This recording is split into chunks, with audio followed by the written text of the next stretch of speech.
Sports flowing in their veins. Mackie and Judd on SKOR North and SKORNorth.com. Then you get this right here. Crazy good play. I mean, this is what you came to watch right here. Like, it's just Jalen and Justin right there across the field. Now, right here, Jefferson's got a step, but the ball's still got to travel. And by the time the ball gets to the travel, Jalen puts a cape on and flies about 8 feet in the air and defends that ball. That's what people wanted to see. Oh, Baldy. I love it. Play the football sounder. You can't not play the football sounder. Brian Balding are breaking it down. Mackie and Judd is the show in what we like to call, ladies and gentlemen, a very fluid week when it comes to this show. Zolgad and Declan Goff. Now it is a Write That Down Wednesday. And yes, Phil was supposed to be back today, as I said yesterday when AJ Fredrickson joined me as executive producer of said show. Oh. But Phil has had some travel problems. And so Phil's return to the show for this week is TBND, to be determined. But that does not stop us. That does not stop us from doing this show. It does not stop us from doing Purple Daily. And so let's start, actually, Dex, let's start with that clip that you just played from Baldy, because I saw yesterday, and this is the interesting thing. I saw yesterday the all 22 of that play. And I saw it both from the Jefferson angle that we just saw as well, and then from the Kirk angle. And here's the intriguing thing. Jalen Ramsey makes a great play. There's no doubt about it. He comes in, and that is a great play. That's a play that you wish more defensive backs could make, because he basically strips the ball away at the last second, because Jefferson almost certainly catches that ball. But what was interesting about the whole play was, and what you don't see in the clip that we just showed you, is Kirk Cousins rolls to his right. He sets, he looks, and he goes to throw the ball and hesitates, and then he throws it. The hesitation is what killed him. That pass is completed 100% if he trusts himself, and probably more importantly than trust himself, he trusts Jefferson. Got to let go of that ball. So actually what Kirk did was he pumped. And by pumping, he cost himself the completion, because it slowed the entire play down. Those are the little things. Baldy should have seen that too. I'm just saying. Okay. So this gives, look, it's like Kirk's got to make that throw. You got to make that I throw. agree. So this came out yesterday via ESPN.com, Dex. And it's an insider piece by Bill Barnwell, who does this on a yearly basis. And what he does essentially is he surveys the landscape for coaches that he thinks are going to get fired, or in this case, who have been fired, and then ranks the available jobs. And in this case, he's got 7 teams. The 7th and worst job is if David Culley gets fired after 1 year as the Houston Texans coach. The number 1 job, according to Bill Barnwell, Declan Goff, is the Vikings. And he lists here the pros. So why a coach would want this job: talent on roster, the patience of ownership, and a veteran quarterback. Then he lists the cons, why you wouldn't want this job: lack of salary cap flexibility, and he comes back with a pro as a con as well: the presence of veteran quarterback Kirk Cousins. But what are your thoughts, Dex, on this job being listed as the top job? And if I can quickly scroll through here and tell you, the second most coveted job, according to Barnwell, would be the Broncos job if Vic Fangio gets fired. That makes sense. The third is Jacksonville, because they've got a quarterback in Trevor Lawrence, who could be a really good player. The fourth is Carolina, which is not fired Matt Rule, but he is definitely on some type of hot seat. 5 on the list is the Raiders job, where Gruden was obviously fired for off the field issues. So he's gone. And so that job is open. And 6 right before Houston, the Chicago Bears, where Matt Nagy is almost certain to get fired. Your thoughts on the Vikings being number 1 on the list? So I do think it's 2 things. It makes sense there would be the number 1 team of those lists, of that list. I think a lot of the teams underneath them, outside of Denver, I think Denver is intriguing because they have 2 stud wide receivers, a decent defense.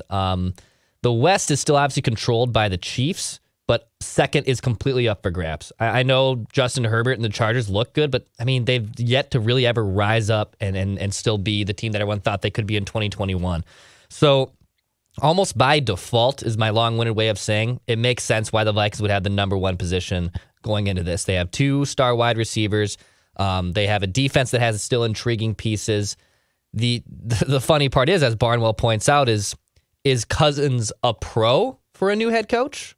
Or is, with his cap situation, well, is it a con? And it depends who, if Mike Zimmer were to get fired, whoever takes over this job, how he views Cousins.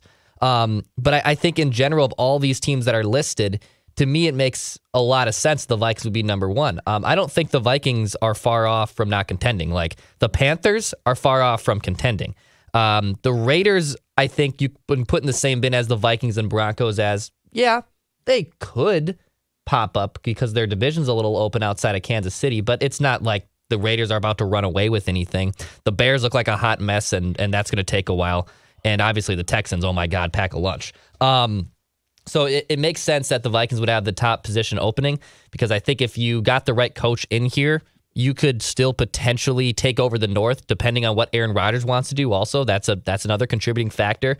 I don't think Barnwell mentioned that, but if Rodgers leaves Green Bay, well, almost by default, the Vikings become potentially the number one team in that division if the pieces are in place, as Brad Childress said. So I think in general it makes sense the Vikings would have the number one job.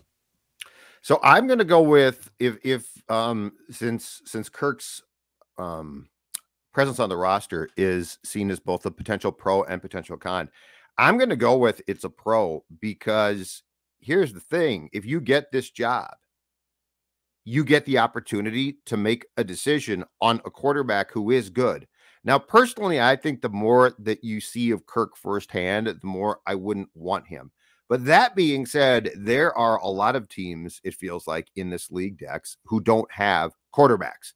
Like, they don't have one. So it's not like, well, statistically, this guy's really good. I'm not a huge fan of his personality, and I don't think that he can lead my team to a championship. Like, there's flat out a group of teams that are like, we don't really have one. Like, a guy's playing, but he's not good. So I think the presence of Kirk and the opportunity to come in and probably have a major role in deciding if Kirk is extended or Kirk is traded is a huge pro.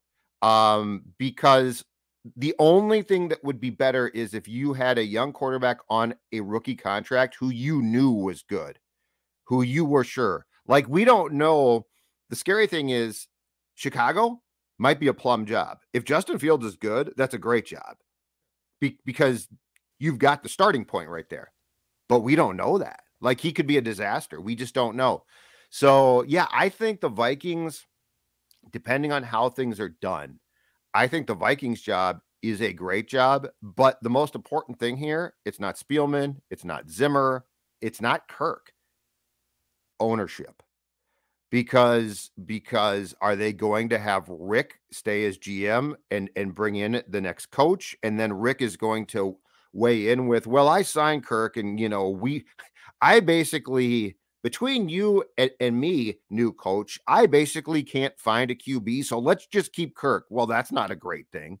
But if you bring in a new GM and an offensive-minded coach who really gets it, you've got the opportunity to work with some really good parts. So, yeah, I think Barnwell's right. The Jacksonville job intrigues me because you got a boatload of cap room and a quarterback. Yeah. So that job really, like, I think people are like, well, Jacksonville, they're a mess. They're a hot mess. And they are. But if you do it right, the problem is, I think Shad Khan, who owns the team, is showing more and more that he doesn't know. And I believe the last I saw that the GM, a guy by the name of Trent Baalke, who's from here, who was the GM in San Fran, couldn't get along with Jim Harbaugh and had a major falling out, is going to be kept. So I think Jacksonville, as far as how it's run, Dex, is going to remain a problem.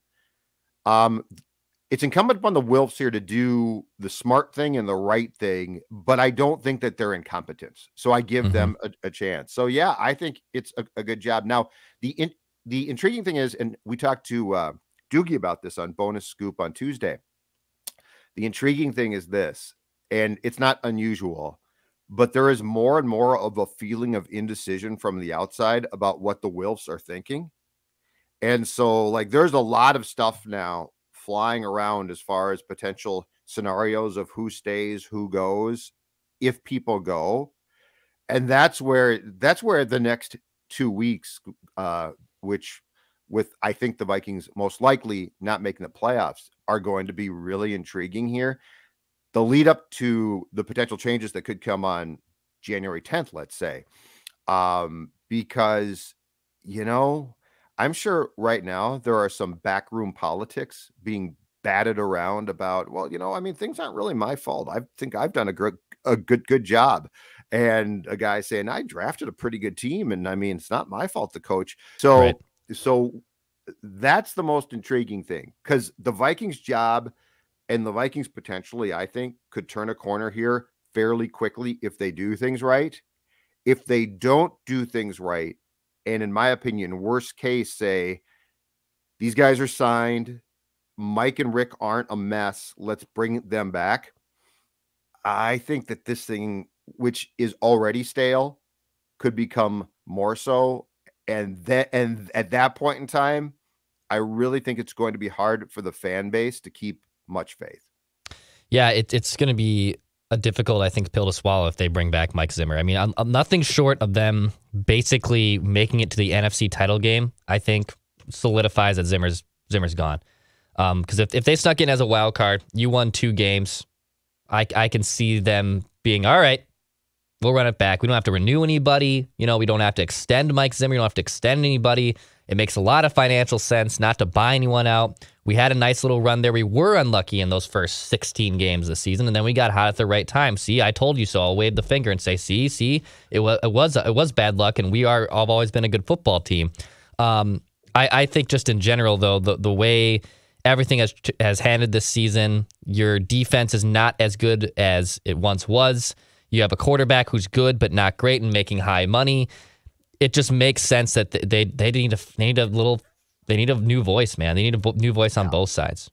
How do you sell? So just from a business standpoint, and you're right, keeping Rick and Mike saves a ton of cash. So I get that point. But here's what I don't get, and here's where I struggle with the fact that Mike and Rick both would come back. How do you sell to your fan base that decision? Like, I don't understand how, because I really think that the fan base right now, I don't know that they're hostile. I don't think that they are, but they're definitely growing apathetic, which is really bad. And I feel like they're bored. I feel like they're just bored. Totally getting the financial benefit of not having to write 1 or 2 huge checks for people not to work for you, which the Wilfs would have to do if they let go of both Rick and Mike or one of them.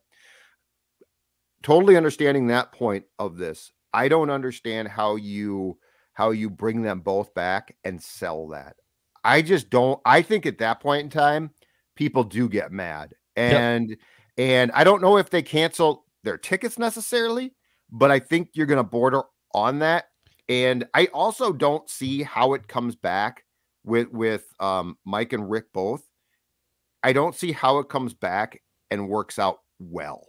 Any failure to win a playoff game this year and you bring back Zimmer and Spielman, that's there's certainly, and I know exactly where it's being fed by, there is certainly a contingency of Vikings fans who would love to still see Mike Zimmer back and would believe the thought of let's run it back. It makes a lot of sense. There's a good contingency of Vikings fans who think that. But in terms of just a PR and good faith standing, I don't really understand the positive spin that we can sell to the masses of normal Minnesota sports fans for the rights to bring back both of them. Like, your season tickets are down. That building feels a little blah the last few years.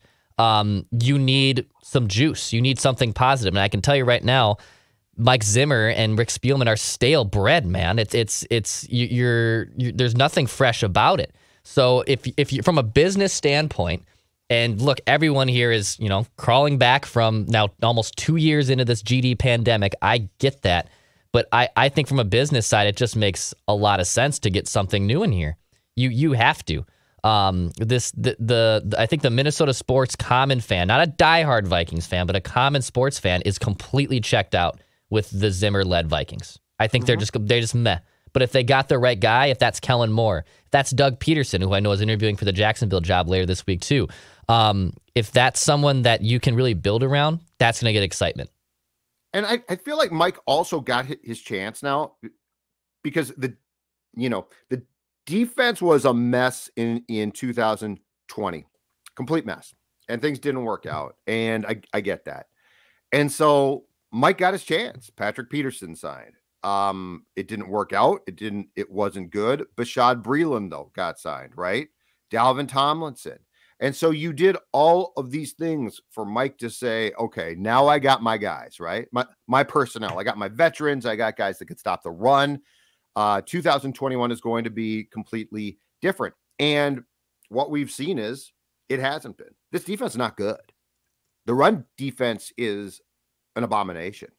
So what's the selling point if you go back to your fan base and say, okay, yeah, but 2022, it's going to be, what's that selling point? What's going to be, what the defense is going to improve now after it didn't this season?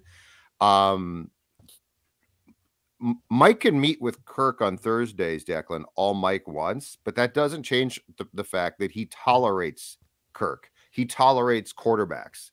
So I think you would have to assume that your fan base is really across the board gullible and dumb, and they're not across the board. Like the people that watch and tune into our show or podcast, our show, I should say, Dex, there's a lot of, smart people. Yeah. Ventline is a collection of a lot of very, very astute Vikings fans who are frustrated, and I can't blame them. And so, like, if you're going to try and sell, well, we're bringing back our guys and Mike's going to do that, you don't get it.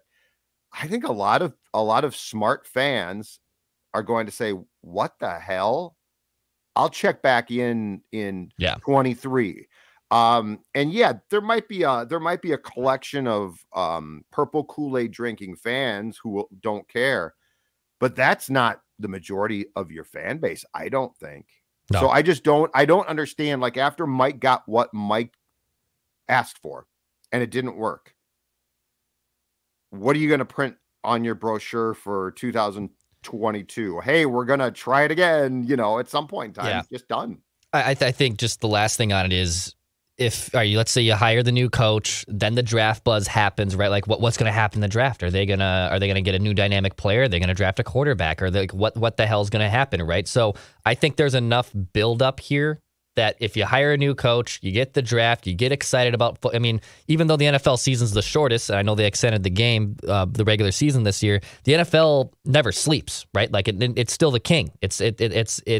There's always going to be that buzz and excitement, and I think it's only going to be a good thing if you start to make those changes. New blood is good for this team. All right, Declan, I never, ever want to hear again from anyone who is upset that college football players don't play in these stupid bowl games. Did you see the condition of the field? Yes.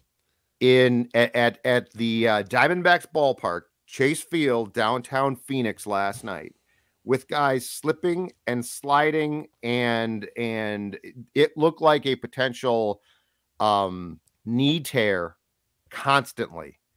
And this whole thing about, well, guys should play that game. If I had any hope of being drafted and I played for the Gophers, I might have gone to PJ Fleck in the first quarter and said, I'm done.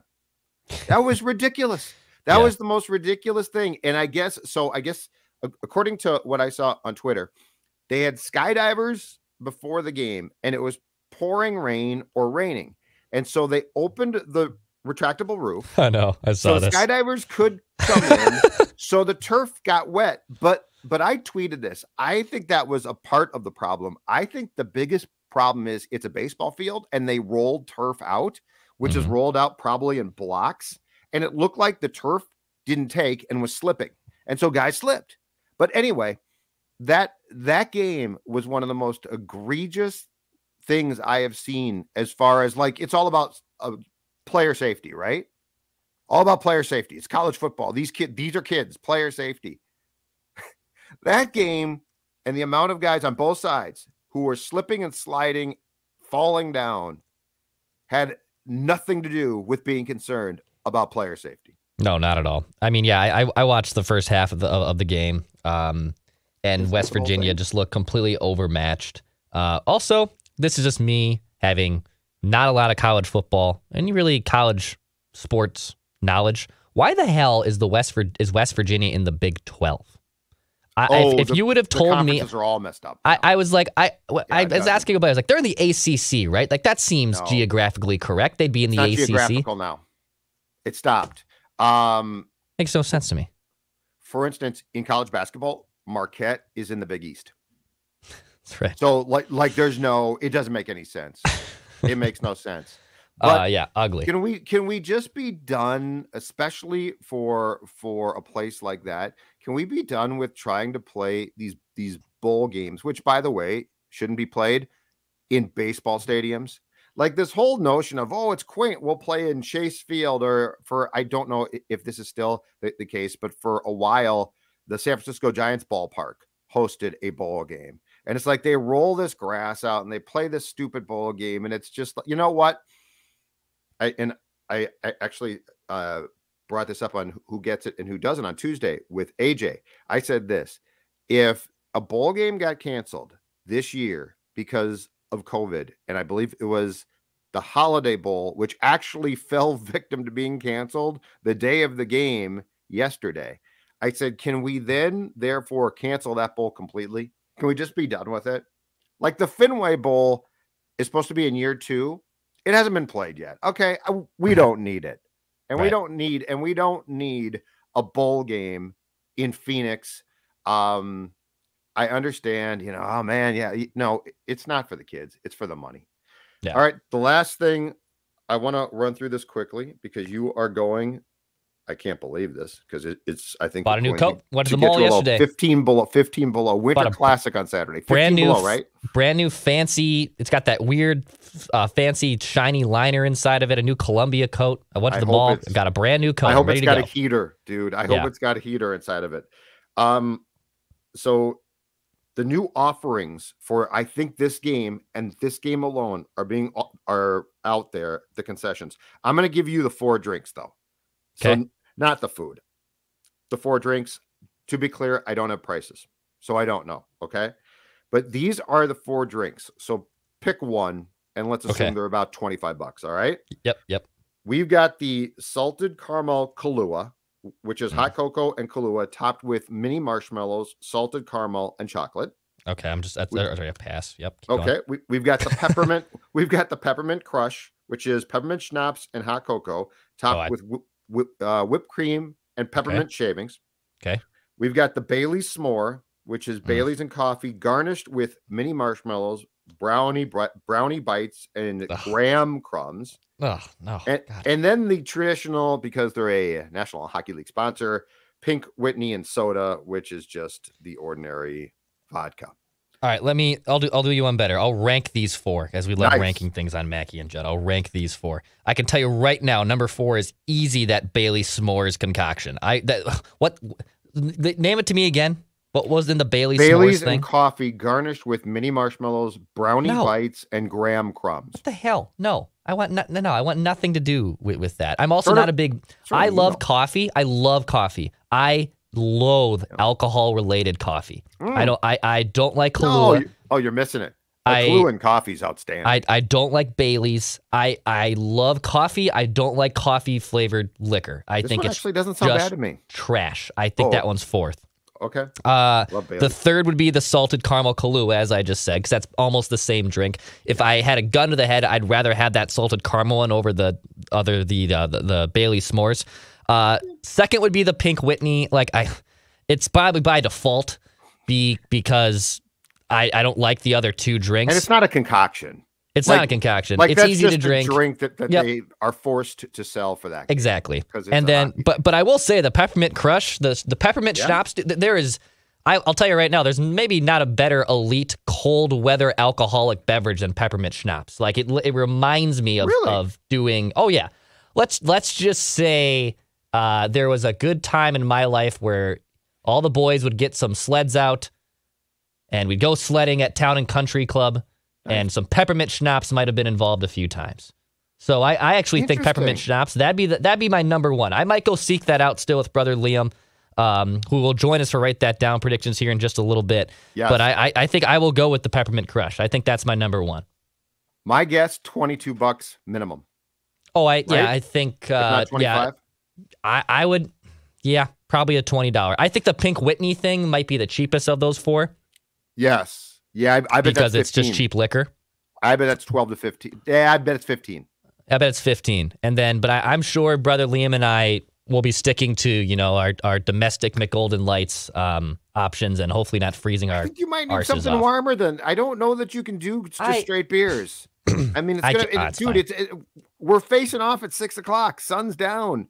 Like it's going to get to 15 below. It's going to be like 20 below with the wind chill or more. I don't think that you can. I'll tell you what. Maybe it's too bad. Is there no Surly Furious? I'll report back if I can find a Surly Furious for you. Surly Fear. Oh, that's a good question. I don't know. There's Surly at Target Field. Yes, there is, and I don't know what the rights are to sell stuff or not. All right, let's do it. Let's do it. Write that down. Mackie not here, and I say this right now. Who needs him, Declan? Let's get to Write That Down.